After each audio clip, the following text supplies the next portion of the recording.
Hey everyone, it's Coach Jeff from Team prsfit. Today is day 11 of my training for hopefully qualifying for the age group national championships in September. And then if I get lucky there, going on to the nationals and hopefully making a shot at qualifying for the world age group championships. Today, Coach Diane unfortunately isn't with us, but on my training schedule today, Diane had me doing a swim workout, and today's workout was actually a 30-minute continuous swim with a 5-minute warm up and a 5-minute cool down. Now, one of the things that Diane likes to have me do when I get in the water is during that 5-minute warm up, I like to make it about form, drills, and techniques. The first thing that I like to do is just get in the water and get my body into a Superman position in the water and just float for a second so my body gets a great feeling of the water. I can practice pushing my chest down so that I'm raising the rear end up a little bit and I have good body position in the water. I'll just lay there like that for a few seconds until my body really has a good feel for the water. And then I'll start with a little catch and pull drill. And one of the things I'll do is while I'm laying there in the water, I'll just keep my head down nice and relaxed, pushing that chest down, and then just pulling myself in short little catch and pulls. So I'm practicing getting my elbows up, okay, getting an early catch and pulling the water from here down, but using my pecs and not my shoulders or my back. Too many times we're reaching out into the water, pushing like this and using our shoulders for our pull, and you'll find that it just tires your shoulder out during your workout. I like to get out there and really focus on a nice early catch, elbow up and pulling all the way through here and all the way back. So I will practice that. A great way to practice this drill at home is if you have a resistance band, you can put your resistance band up on the wall, stretch yourself out, get your elbows up a little bit, and just do short pulls, and then you can do some long pulls, and this will really strengthen that catch and pull ability, which will help propel you through the water a little faster.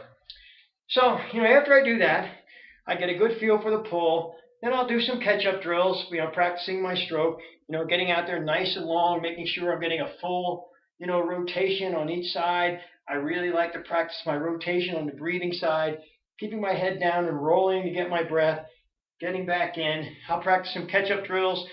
I like to use some fist drills. Again, that strengthens my ability to catch and pull water with this whole part of my arm. I also like to do fingertip drag drills because that really gets me focused on being long through the water and getting my arm out there and gliding. Some sculling drills. I'll get in some chest sculls, just to get a good feel for moving water. It's really important to have a good feel for catching and moving water because the more water that you're catching and pushing on your stroke, the longer you're going to glide. And then the last part of my drills, I like to practice a little bit of distance per stroke. And when I talk about distance per stroke, that means really staying out there and gliding and feeling how long I'm gliding through the water and cutting down the number of strokes I take each length so I'm using less energy. I'll practice on firing my alternate leg. Just like running, I'm dropping that leg and pumping that leg with each stroke. So I'm really getting a good torque out of my body as I go through the water and lengthening out my stroke. So that's normally what I do in my 5-minute drill. Got into my 30-minute swim, nice comfortable 30-minute swim. During a continuous swim like this, again, I really like to focus on being long in the water. I like to focus on catch. I like to focus on a couple of different tempos. I will get out there and boom, boom, boom. And then when I want to pick up the pace a little bit, I'll just practice picking that pace up a little bit and then slowing it down again, gliding a little more. That way I give my body a little bit of, just like when you're running, a couple of different feels, a couple of different exertion levels for when I'm in the water. So when I'm actually racing, there's times when you can really open it up and go, and there's times when you want to back it off a little bit and conserve some energy. So my body knows how to do that, and I can pick up the pace, drop it down when I need to. After that comes the cool down. After my 30-minute swim, a little 5-minute cool down. During that cool down period, again, I'll play with some different strokes, maybe a little backstroke, maybe a little breaststroke, just letting the whole body cool down. So that was my workout for today.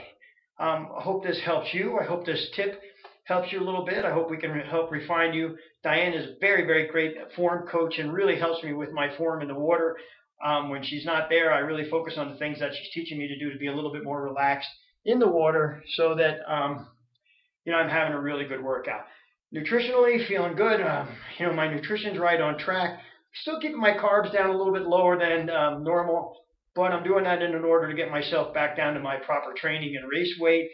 That process is going really, really well. If you want to follow my nutrition on dailyburn.com, send me an email, prsfit@gmail.com. If you need to talk to Diane and I, please feel free to send us an email, prsfit@gmail.com. Our website is www.prsfit.com. As always, be healthy, train smart, have fun, and we'll see you tomorrow.